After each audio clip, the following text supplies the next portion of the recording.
Magandang hapon, narito na mga balita sa inyong PRTV News Break. Nakatagda magtaas ng hanggang 24 pesos kada litro ang mga kumpanya ng langis ngayong linggo pero uutay-utayin ito imbes na isang bagsakan.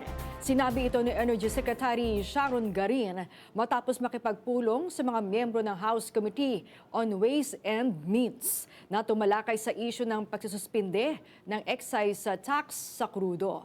Ang pagtaas sa presyo ng krudo ay bunsod ng patuloy na bakbakan sa gitnang silangan. Inilunsad ng Energy Department ang isang online portal kung saan maaaring magsumbong ang mga motorista laban sa posibleng paglabag sa presyuhan sa krudo. Katuwang ang Department of Information and Communications Technology, maaaring magsumite ang publiko ng kanilang mga reklamo sa eGov application. Pipiliin lang ang tinatawag na gas station concerns option. Saka ilalagay ang detalye, petsa, kailan nakita at iba pa. Kabilang din sa pwedeng i-report ang panic buying o yung mahabang pila, fuel hoarding, hindi pagsunod sa fuel pricing, kawalan ng supply ng krudo at iba pa. Binweltahan ng Malacanang si Vice President Sara Duterte sa naging pahayag niya na dapat na magpadala ang pamahalaan ng eroplano na susundo sa overseas Filipino workers na naiipit sa gulo sa gitnang silangan. Sinabi ni Palace Press Officer Undersecretary Attorney Claire Castro na gustuhin man ng Marcos Jr. administration, hindi nila ito magagawa dahil sarado ang airspace doon. Hinikayat ni Castro na alamin muna ang sitwasyon bago magbigay ng anumang pahayag dahil posible nga sa ngayon o imposible sa ngayon ang nais ni Duterte. Samantala, naglabas ang Sandigan Bayan 5th Division ng Writ of Preliminary Attachment laban sa 16 na properties na pag-aari ni dating Ako Bicol Party List Representative Zaldico. Ito ay para mas-sequester ang naturang assets kaugnay sa umano'y irregularidad sa flood control projects sa Oriental Mindoro.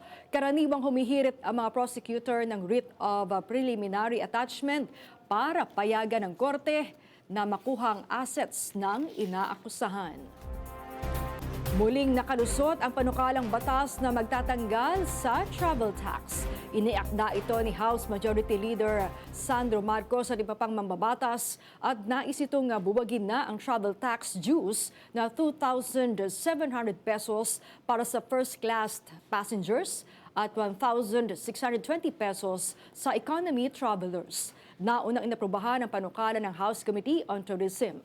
Kinailangan ito ng go signal mula sa Ways and Means Panel dahil makaapekto ito sa government revenue. Timbog ng Philippine National Police sa tulong ng PNP Drug Enforcement Group at ng Taguig City Police Station ng 2 police personnel at ilang sibilyan sinagawang by-bus operation sa Taguig City. 2 miyembro ng Taguig City Police Station ang naaresto kasamang iba pa.